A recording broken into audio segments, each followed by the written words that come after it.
Assalamualaikum warahmatullahi wabarakatuh. Perkenalkan, nama saya Legia Tinjana, NPM 2126010079, kelas 1C Ilmu Keperawatan. Baiklah, saya di sini akan menyampaikan materi yang berjudul keseimbangan asam dan basa. Asam dan basa merupakan dua golongan zat kimia yang sangat penting dalam kehidupan sehari-hari. Berkaitan dengan sifat asam, basa, larutan dikelompokkan dalam tiga golongan, yaitu bersifat asam, bersifat basa, dan bersifat netral. Asam dan basa memiliki sifat-sifat yang berbeda, sehingga dapat kita bisa menemukan sifat suatu larutan. Sifat asam basa suatu larutan juga dapat ditentukan dengan mengukur pH-nya. Basa suatu larutan juga dapat diketahui dengan mengukur pH-nya. pH merupakan pengukuran tingkat keasaman dan kebasahan darah. Ukurannya dipengaruhi dengan jumlah ion H+ dalam darah. Sehingga tinggi ion H+, maka semakin asam darah, demikian sebaliknya. Keseimbangan asam basa adalah suatu keadaan di mana konsentrasi ion hidrogen yang diproduksi setara dengan konsentrasi ion hidrogen yang dikeluarkan oleh sel. Keseimbangan asam basa adalah keseimbangan ion hidrogen. Walaupun produksi akan terus menghasilkan ion hidrogen dalam jumlah sangat banyak, ternyata konsentrasi ion hidrogen dipertahankan pada kadar rendah pH 7,4. Derajat keasaman pH darah manusia normalnya berkisar antara 7,35 hingga 7,45. Keseimbangan asam basa dalam tubuh manusia diatur oleh dua sistem organ, yakni paru-paru dan ginjal. Paru-paru berperan dalam pelepasan ekskresi CO2 dan ginjal berperan dalam pelepasan asam.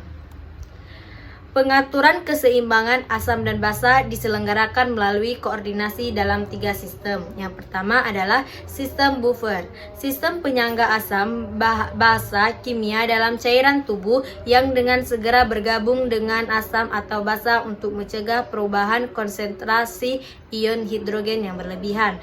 Terus yang kedua adalah sistem paru. Paru-paru di bawah kendali medula otak mengendalikan karbon dioksida dan karena itu juga pengendalian kandungan asam karbonik dari cairan ekstraseluler. Paru-paru melakukan hal ini dengan menyesuaikan ventilasi sebagai respon terhadap jumlah karbon dioksida dalam darah. Kenaikan dari tekanan parsial karbon dioksida dalam darah arteri PaCO2 merupakan stimulan yang kuat untuk respirasi. Terus yang ketiga adalah sistem ginjal. Untuk mempertahankan keseimbangan asam basa, ginjal harus mengeluarkan anion asam non-volatile dan mengganti HCO3.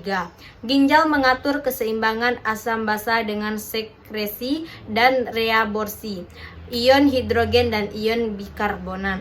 Pada mekanisme pengaturan oleh ginjal ini berperan tiga sistem buffer, asam korbat, buffer fosfat, dan pembentukan amonia.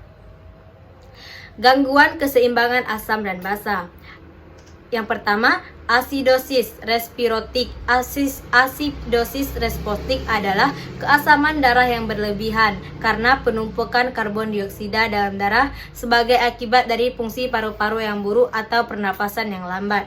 Terus yang kedua adalah asidosis metabolik.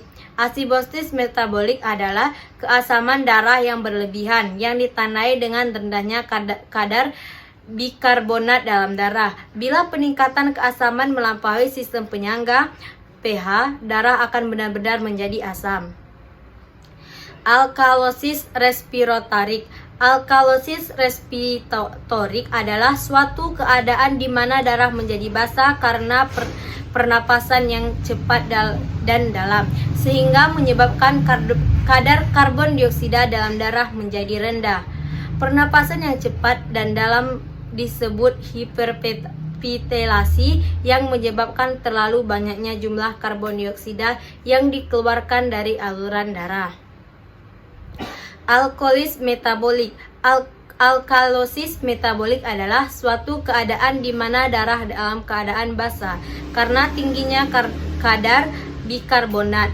alkalosis metabolik terjadi jika suatu tubuh kehilangan terlalu banyak asam.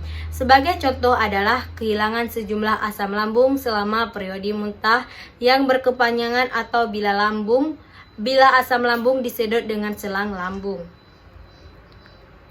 Mungkin itu yang dapat saya sampaikan dari materi yang saya jelaskan. Lebih dan kurangnya saya mohon ampun, kepada Allah saya mohon ampun. Wabillahi taufiq wal hidayah. Wassalamualaikum warahmatullahi wabarakatuh.